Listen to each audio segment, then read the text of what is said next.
Call to, we'll call the meeting to order, the Norwalk Mayor's Water Quality Committee. I don't believe we have a quorum present because we're down 3 people right now, and that's a good percentage of the committee. Has anybody heard anything from DEEP? Nothing, okay. Has anybody heard anything from the Department of Aquaculture? Steve, have you had any communication with them? Yeah, only that they said to save the date for the annual gathering of shellfish commissions, which is back to around the 3rd week of January. I forget the actual date. It's a Saturday. Excellent. Hi, John. Good to see you. Hi. Okay, anything, Bill, from the Department of Health that we need to be aware of? No, just maybe a minor update in the water emergency. The first taxing district, they're at a 53.1% capacity, so it's up a little bit. It's not, they still want to get, in a better shape. And SNU is at 41.6 in their reservoirs in terms of capacity. So, and overall, it looks like for the year to date, they're almost 13.5 inches below normal for this time of year. So the emergency is still in place, at least for the time being, but things are kind of heading in the right direction in terms of some rainfall. So maybe this weekend will help too. But other than that, I have nothing. Have any of the water companies discussed any of the PFAS information with you with the limited amount of water that's available? They have not. Okay. Thank you. You're welcome. Harbor Commission, John or Steve, anything, or Jeff? Can you hear me, Joe? Yes. But unless the others want to speak, I can just mention, try to mention it briefly, that on November 16th, there was a joint meeting of the Harbor Commission and the Shellfish Commission to hear the latest proposal by Eversource concerning the route under the harbor and through Veterans Park as part of this is the relocation of the transmission lines project, which is essential for the Walk Bridge project to proceed.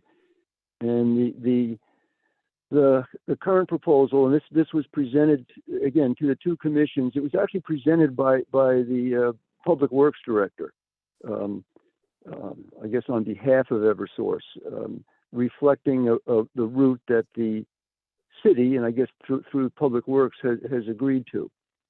And so the current proposal now will drill the lines under the harbor and beneath the visitors dock, beneath the north section of the visitors dock. The previous proposal would have, if they could have done it, which they said they could, would have hit land just to the north of the visitors dock and not have to go under the pylons. But they've said that they had to adjust that because they could not negotiate with the affected property owner on the west side to be able to cut through a portion of that person's property. And if they were to cut through a portion of that person's property, it would reduce the future redevelopment opportunities for that property. So anyway, that was what was presented to the commissions, but it was presented prior to going before the Common Council last week. And the purpose of going before the council was to give the mayor approval to sign the necessary paperwork, which would enable Eversource to make the applications it has to do. So this isn't an approval, but didn't represent an approval by the Harbor Commission or the Shellfish Commission. It was presented for informational purposes. And so Eversource said that they will, in January, move forward with the necessary permit applications. And there are several of them. There's the approval necessary from the Connecticut Siting Council, and then there is the DEEP approval with the coastal permit, And then there are 2 approvals necessary from the Corps of Engineers. So the Harbor Commission then submitted a letter to the Common Council stating that the commission had not reviewed it, but had been presented these plans, and that the commission will be reviewing the plans when the applications are submitted. It also reminded the council that when the last time they looked at this was in 2018, which didn't go forward at that time, but the council's agreement to have no objection to it moving forward to the applications included a condition that there be a affidavit signed between Eversource and the city that would make clear that the city would not be limited or adversely affected in terms of future plans to repair or maintain or enhance the visitor stock. That apparently was not part of the agreement from last Tuesday. So that's my long-winded dissertation, if that's the right word. The Harbor Commission will be reviewing these when they're submitted in an application to the regulatory agencies. We'll review the proposal. Thanks for letting me go on about that. Okay. They did send us out a study that they had done with their consultant about drilling. And the consultant said that drilling should not affect the life on the bed of the river. But there was no mention of what the cable could do, generating heat, which would permeate up.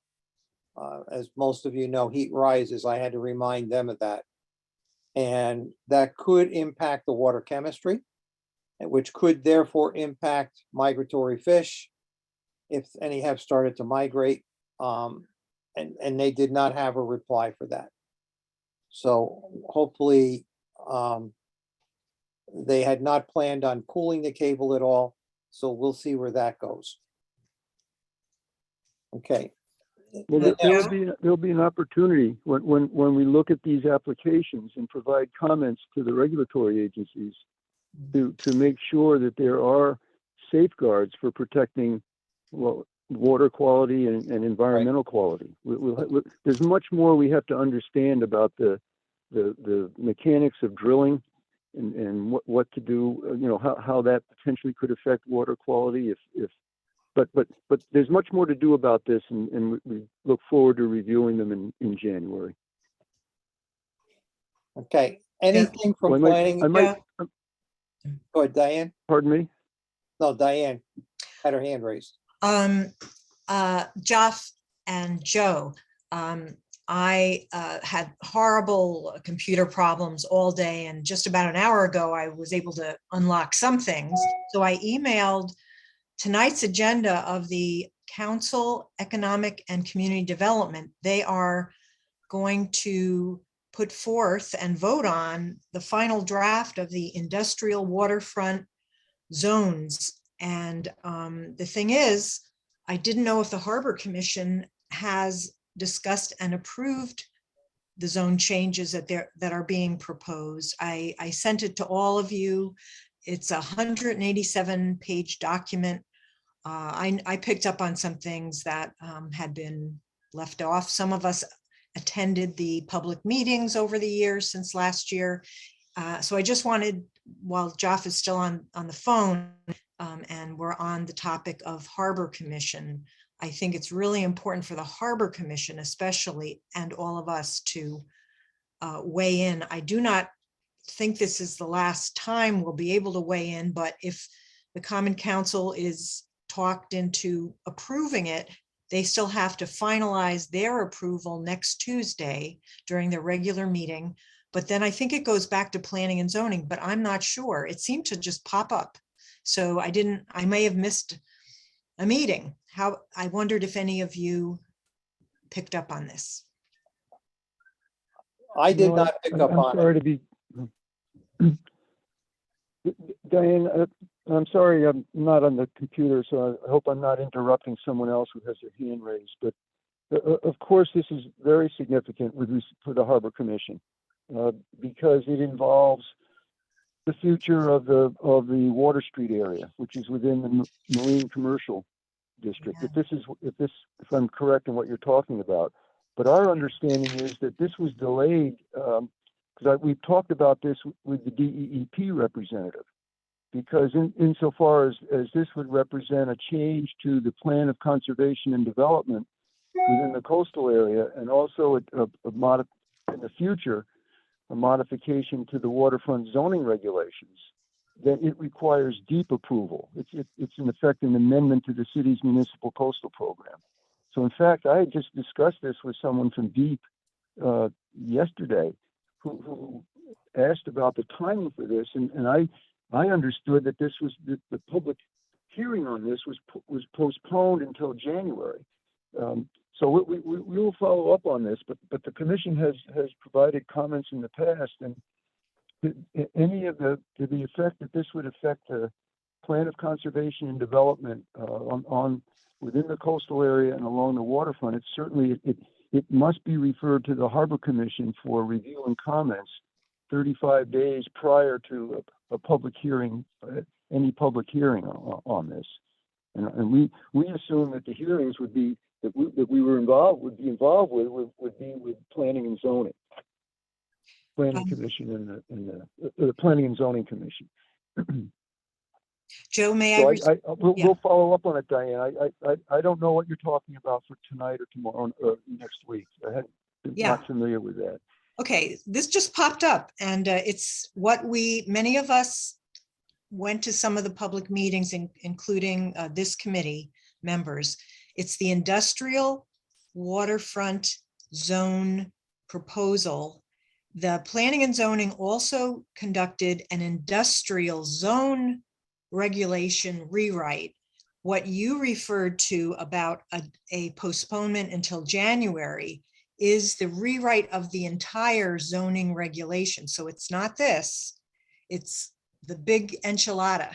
So I very much feel it would behoove all of us, especially Harbor Commission, to request that this particular special study and report be reviewed because of what you just said about the need to get approvals from Harbor Commission and DEEP. This has to do with the POCD as well. Yes, yes, and I agree with what you're saying. That the process has to be, of course, has to be followed. But also the significance of this is to what effect will it have, and how will it change the marine commercial zoning district on Water Street? And that's in effect going back to history from 34 years ago. But anyway, we'll follow up on that tomorrow, Diane. I'll ask John Pinto as the application review chair to contact planning and zoning and clarify what the schedule is and where the commission will have input. Okay, I emailed you the plan and tonight's agenda, all of you, including John Pinto. So just check out the email. I just sent it. So thank you. Thanks, Joe. I'm done. Thank you. Any other comments on that? Okay, planning and zoning, the other issue we had was, Diane, you were gonna come forth with MS4 suggestions. for Okay, this so meeting? yes, so here's what I prepared. The thing is, I literally had just within the last 45 minutes, my computer was not working all day, and I was trying to find and send to you earlier my summary of my review of MS4. Unfortunately, I still haven't found a way to to have that emerge. So I will have to send this to you all between now and our next meeting as a holiday gift. But one of the main Thanks, Diane. one of the main thrusts is as I had said before, was the public participation portion of the MS4, and that it would help the city tremendously to ensure that the public, which includes citizens or residents and businesses, but also many of the myriad of government agencies, boards, and commissions to have a gathering, a roundtable, a summit, at least once a year, so people understand that there is an MS4 permit that this city must update every year, and they are due to update the next one as we speak, coming up for 2023, early 2023. So I apologize, my computer, I wanted to throw it out the window, but at least I'm able to speak with you tonight. Okay. Next point, Dick's not here. Bill, did you guys do any testing at all in the Wilson Cove area? No, we haven't done any for a while now since the colder weather set in. Excellent. Thank you. I have a quick question, Bill. ahead. Joe. So since the city is currently doing its capital and operating budgets, and we are, some entity is still studying the Cove, Wilson Cove.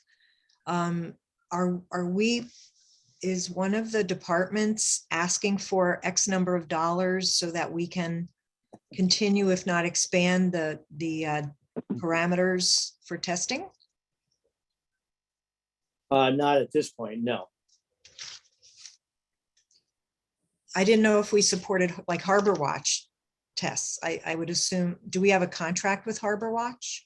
Well, the city has, different committees contribute to some of their, mostly for the summer interns to help offset some of their salary. That's primarily where the donations come from. That's not to say that, it could be expanded possibly, but that would have to require some other input. Well, it might be a good consideration, not only for Wilson Cove, but just for general sampling. Not only the people sampling it, but analysis, which costs money in the future, like a line item. I think maybe does Shellfish have such a line item, Steve Bardish? No, I mean, it's just part of the same program. Oh, I had a recent communication with one of the councilmen, and she was concerned about water quality and what was going on, especially in conjunction with Save the Sound report. And in my early communication with her, I said there are several issues that we have to be concerned about. We have no budget for testing, and that's done, which was technically correct because we do not have a budget for us to do testing, but we fund Harbor Watch. But the other issue I said is a serious issue in that the health department is closing their lab, or Bill, is it closed by now? Well, we're not doing marine samples. We're doing some other stuff, clinical stuff. But as far as the marine waters, we are not doing it. We're no longer licensed to do it, certified to do it. Okay. So we have no way of testing water here in Norwalk. DEEP, according to Dick, has some ability, but they're swamped. And especially when it comes to the organic pesticides as well as PFAS, there's nothing locally that is up and ready to do that testing. The tests have to be sent in, and it could take several months before they're processed. So it's an area that definitely needs help. And I made the council person aware of that and said, we definitely need money for that. And it would be nice to have a lab somewhere in southwestern Connecticut so that these samples could be gotten there quickly and we could get results within 24 to 48 hours. So the more people that hear that, Diane, hopefully we'll get through to them sooner or later.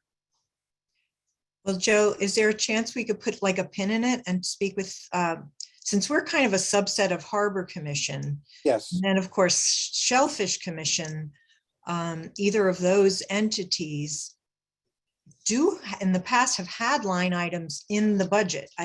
Mostly operating budget.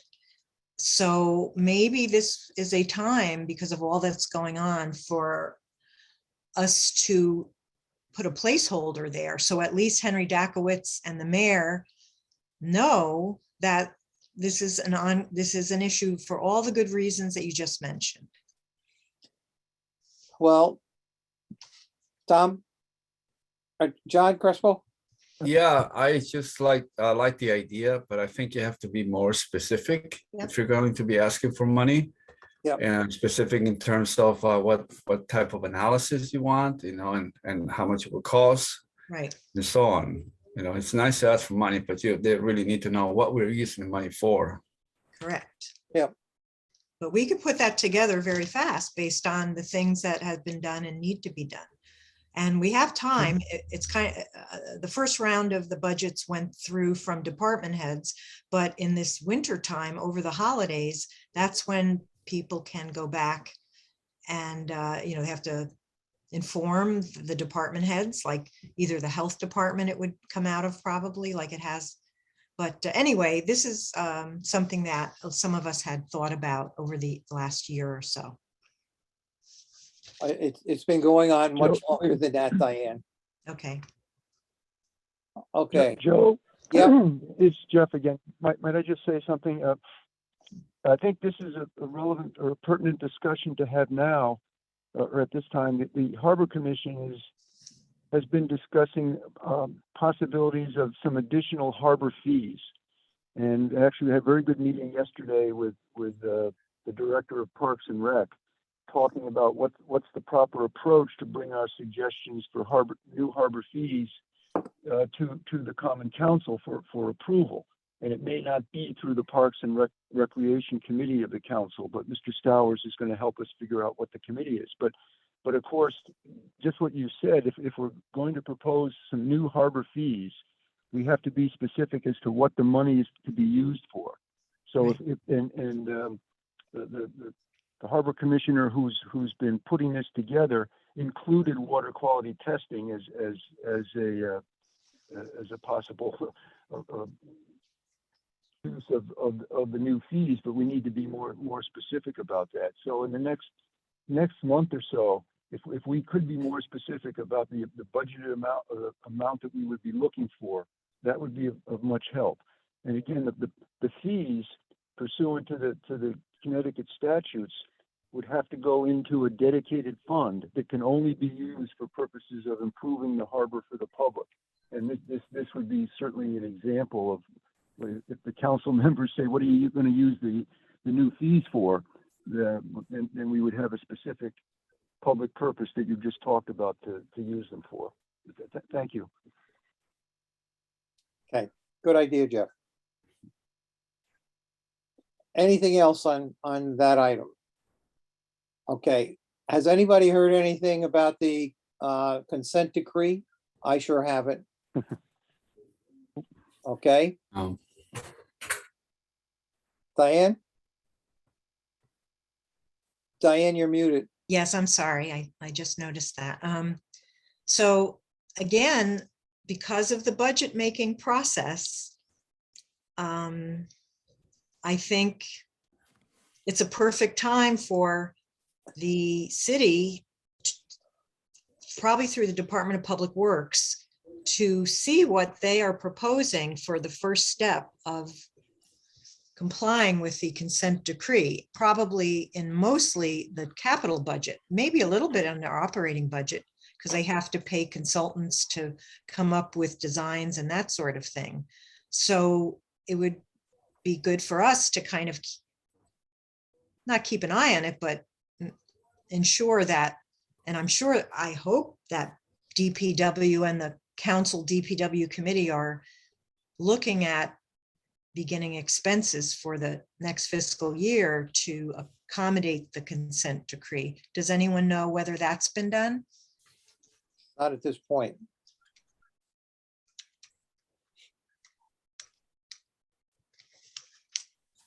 Okay, moving on.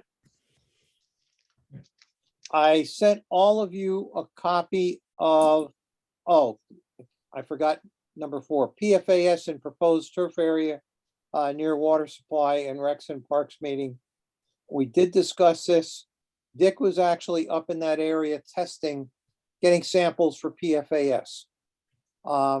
He was doing it from the land side and also in the water. So he's waiting, he's just sent those out. So he said it could take quite a while before they get results back. So we'll get an idea of what's going on. I did send a letter to Mr. Stower, the head of the Parks and Rec, and I asked him that since he has more experience with PFAS than we do, that he please inform us as to the benefits of putting in an AstroTurf, knowing that it could be carcinogenic versus playing on old-fashioned grass. And I have not heard back. That letter was sent out 2 weeks ago. Diane? I know that Louise was putting together a letter. Do you know if she finished that? And if so, can we have a copy of it? You can ask Louise. I know Okay, she did put out a letter. That was a letter we discussed. That's okay. I didn't see a final letter. I just would love a copy of it if Yeah. we've done that. But as I reflected in our last meeting, I would very much like us to ask Mr. Stowers. He is not a chemist. So I'm not sure he does claim to have, Seattle had, he said 19 or 21 artificial turf fields, but he himself has said to me, he's not a chemist, but he feels he can handle the pros and cons. Well, I very much admire him. I met with him. However, I think it would behoove the city to have a neutral expert review the pros and cons with the available both academic and health studies, environmental health and health studies, and weigh them so that the mayor's office and Mr. Stowers and the council and the rest of us can make informed choices. Because right now, to my understanding, the only entity that has assured the city there is no problem is the company that makes the artificial turf. And in my book, that is not necessarily enough. It is not enough. And the city needs to have an unbiased or view to make, because they are laymen and they need help by getting an expert, scientific expert and health expert to take a look at the available information in order to decide whether this city should spend over $1 million on the Broad River artificial turf field, but also all of the expected pros and cons of installing it. Up gradient from a well field that also has currently PFAS issues from other causation. Diane, we have a chance to do that tonight. Because we have, one of our things for tonight is to develop recommendations for the council and the city to move forward with. And that's an excellent place to put that. Okay, And it'll be in writing and a lot of people will be getting it. okie dokie. Mr. Crespo, Yeah, that it is a carcinogenic through contact. I think it's up for debate to this moment. Right now, I'm involved in a remediation project, and the end product is going to be a turf field in Greenwich. So I think a stronger argument can be made of what it can do to the water. And we do know that groundwater with PFAS can be dangerous to human beings. As far as contact through sports, not so sure that it's been established yet. Could we work on that recommendation though between now and well, however long we have to put the recommendations together? But like you said, Joe, this is the right place in that set of recommendations for next year, where we can Yes. craft the a recommendation to the council and to the Parks and Rec Committee department, you know, concerning the due diligence that they have to do before they make a decision as to what. So if we could just have a little bit of time to work on crafting that recommendation and look at drafts, I would appreciate that. I don't think we want to tell them what to do. I think that our recommendation is that these are the issues, and we expect that they will properly evaluate the issues and make in a public forum before making a decision.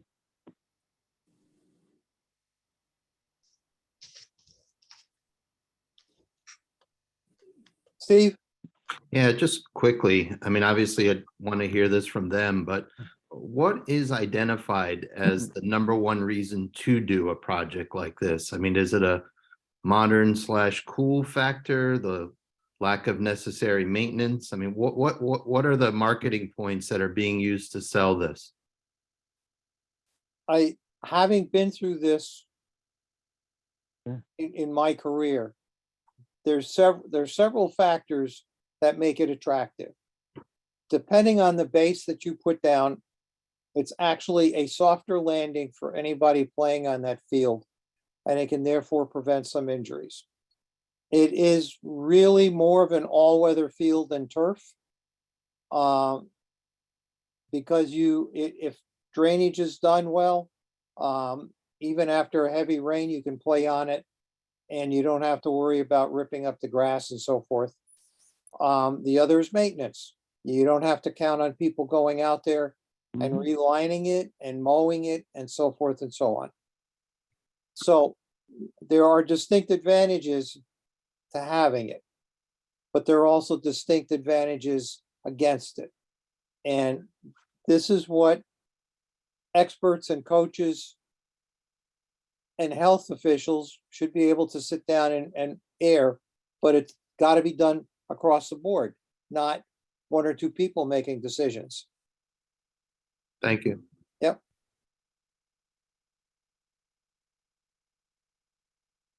Okay, so moving on to Save the Sound report.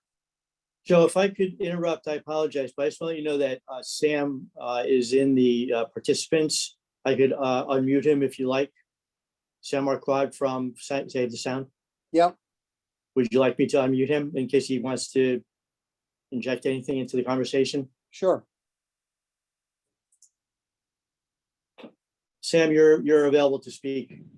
Hi, everybody. Thanks for letting me talk. I was just here to check it out. I don't have anything particularly prepared. But I don't know. Happy to take any questions if you have any. You'll get a few, and I already had sent questions to Peter. Did you receive a copy of that? I have not, so I'll confer with him probably tomorrow or next week, and we can get back to you on the larger questions for sure. Okay. So I'm hoping all of you had a chance to read it. I did send it out. Besides, and I also sent you the questions that I had sent on to Peter. Is there anything else you would like to add at this point to be ready? Because I have invited them to participate in our meeting, and Peter said he'd like to do that. And Peter is in charge of doing the surveys, and yet he does not do the surveys. This is the interesting part. The surveys, the data comes from Harbor Watch, the Maritime Aquarium, and other sources.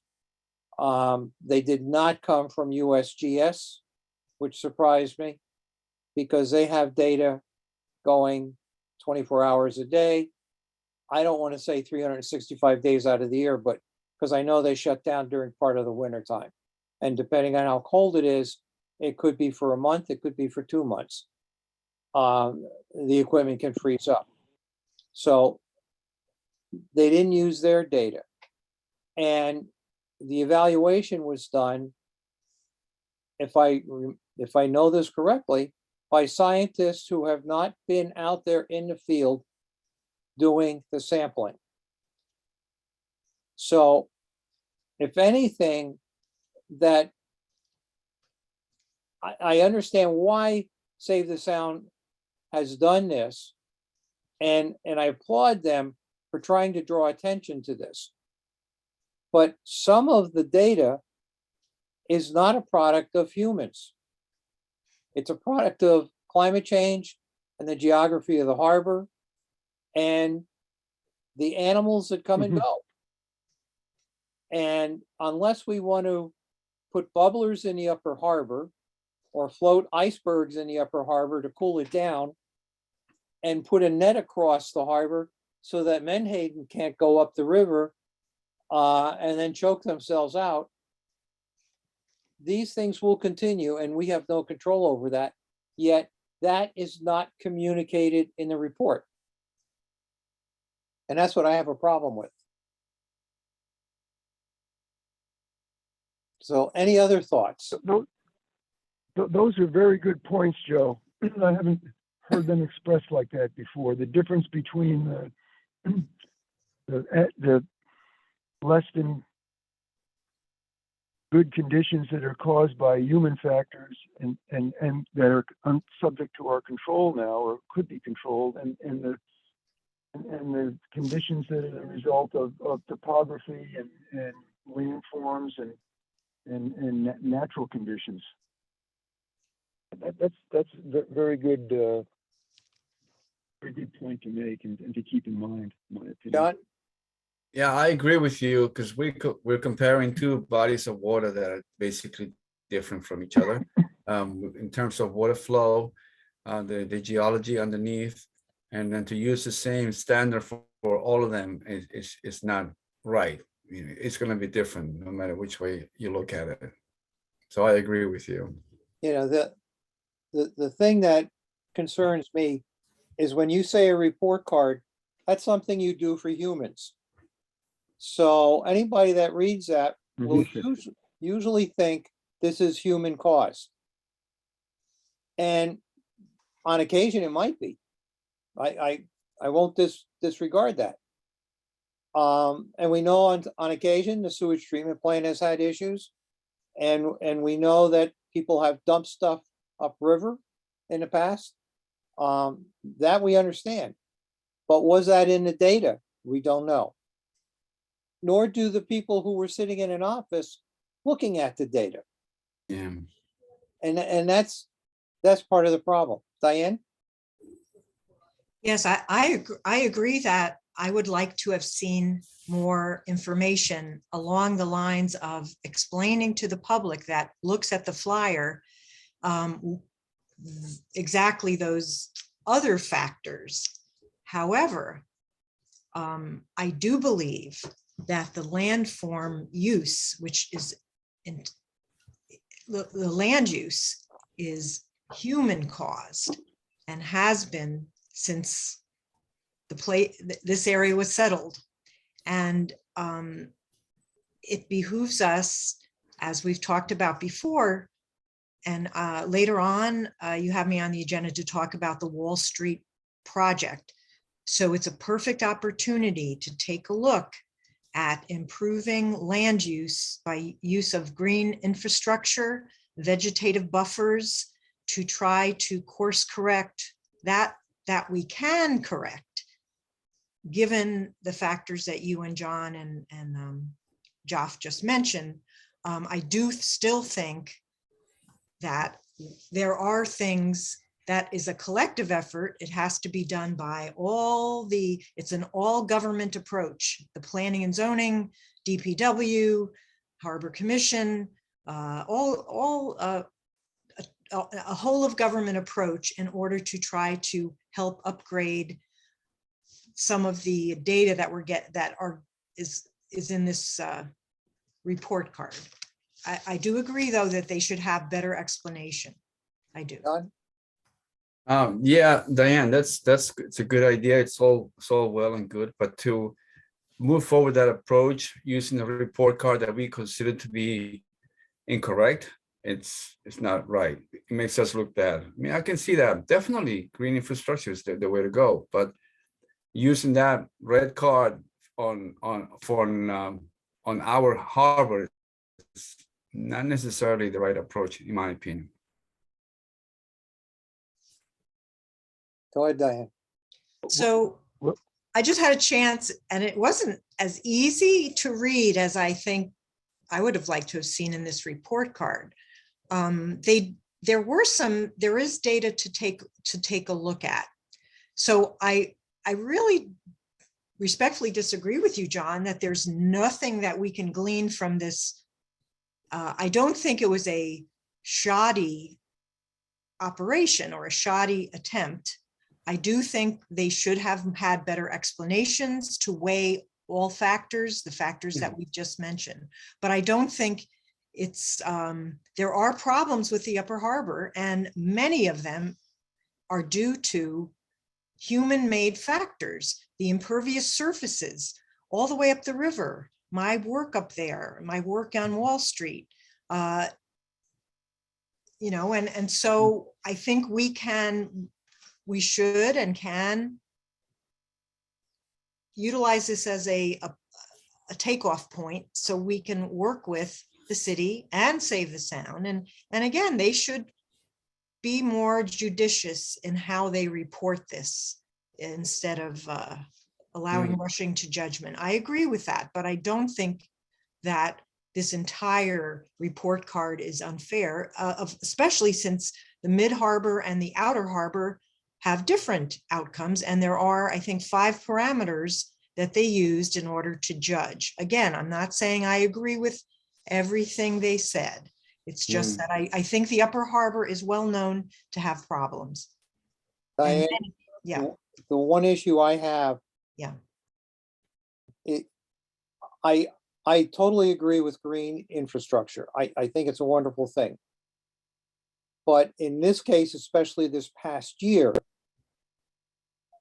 that data that was generated this year had so little runoff over impervious surfaces that it had minimal impact on data-driven that should have been in this report. So if you're going to look at it scientifically, how much would a change in the infrastructure have made on the data? We don't have any empirical data, unfortunately. And especially this past year with so little rain, I can point to the Norwalk River not cooling the Upper Harbor and not delivering enough oxygenated fresh water and not increasing the flow. And those are natural issues. And if anything, impervious surfaces could have generated more flow if we had more rain. But we didn't. And in that case, especially this summer, if we had more rain, that could have increased the temperature of the Upper Harbor. So there's so many nuances here that are not being explained, and the public, as well as the people involved with this, should have better explanation.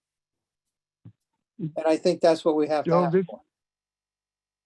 Joe, this is Jeff again. I'm sorry to interrupt, but isn't this topic also appropriate to address through a written recommendation that we're talking about? And could you take a crack at what the recommendation should be? And then that's part of our Oh, absolutely. our report for next year. Absolutely. I think that's we're just talking about this, but if you can start to put down the recommendation on paper and then we could add to it, or I think that then we have something specific that we can say this is our recommendation for moving forward, or our. Correct. But anyway, that's my thought, and I guess the proper adjective to talk about in separating this is it anthropogenic? Is that the impact of concerning human Yes. induced impacts or concerns, and then the other would be the anyway. I think if you could put something down on paper, we could add to it. That would be the way to address this now. Okay. Okay, Um, Diane, oh, sorry. Wall Street corridor and Save the Sound report. Or did Hey. you just, A good jumping off point. Okay. I caught wind of a public summary get together of the plans for Wall Street's, not just the transportation, but looking at years of discussion and design to reinvigorate the Wall Street area. So this is like the third round. Every 10 or so, every 20 years, there's a, and Jessica Vonacek in her bailiwick has the Transportation, Mobility and Parking Department, TMP. And they have two people that came over from Stamford, and I think have reinvigorated many areas of Norwalk to the better. I went to the public discussion. It was an open house, very, very creatively done. They had different stations where anyone from the public could come and reiterate what they said months ago or add ideas on anything to do with the Wall Street area. And there is a map. I was trying to find it and send it to you all. I'll do so after this meeting, of the Wall Street draft proposal. The thing is, in their discussion, they had a PowerPoint, a short PowerPoint before we broke into groups. And in it, they had about 5 main topics. They did not include improvement of the water quality. And I later spoke with Jim Travers, good guy. He's not, doesn't have a background in water quality, but he is the chief, the leader of this effort under Jessica Vonacek. And to see if we could include enhancing some of the green infrastructure they're proposing, because there's room for more improvement. And they, of course, do want to have people looking at the river. And I highly recommend everyone look at what I'm going to send you in the link. But I think it's a great opportunity for us, and included in our recommendations that we're working on for January, that we suggest and give examples of how this is a wonderful opportunity we may not get again for 10 or 20 years to enhance the water quality and improve our report card for years to come, because this effort will make a big difference in many of the impervious surfaces. And it would be sad if we didn't try to enhance the water quality aspect of it. And I do believe professionally and as an advocate that we can work with TMP and the city, including Harbor Commission, of course, Shellfish Commission, and water quality. So lastly, I wanted to suggest that either at our next meeting or a special meeting, I tried reaching out to Dennis Santella, that we have, instead of making them speak to all different groups, maybe we could have a joint meeting in December or January so that TMP can make a presentation about what their plans are, because we can still help them tweak the plans, including green roofs. There's a lot more things they can do in an effort to cool the stormwater, to clean the stormwater, and to slow down the stormwater. And those are all things that will help, I believe, in our Upper Harbor report card. Thanks.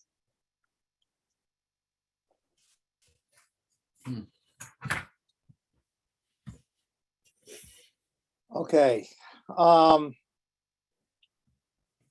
PFAS will be continued. And anything you want to add to the recommendations? We're starting to run out of time.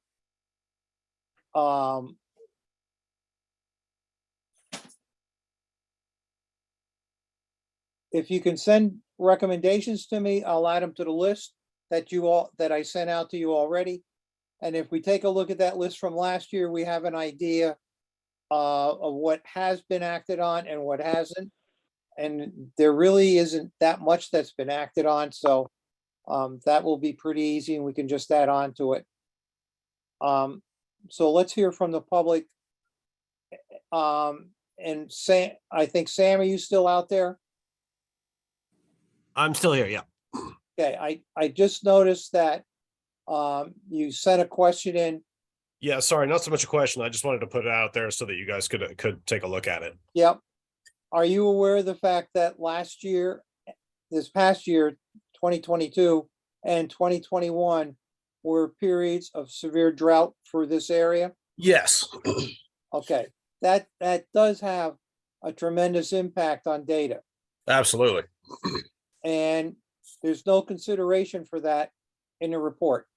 So the report will list, as you go back through the years, you can see the total average rainfall for the region of the embayment. But there's no specific consideration in the metrics, in the behind the scenes calculations that accounts for that. No.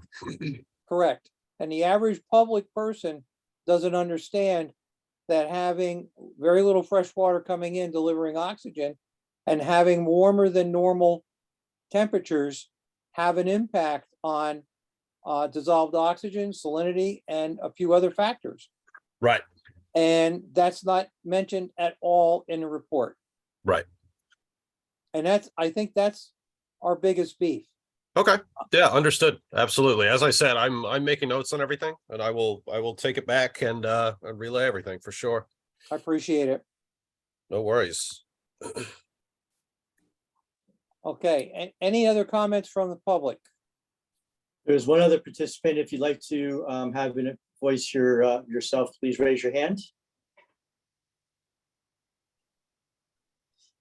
I do not see anything, so I think we can continue, Joe.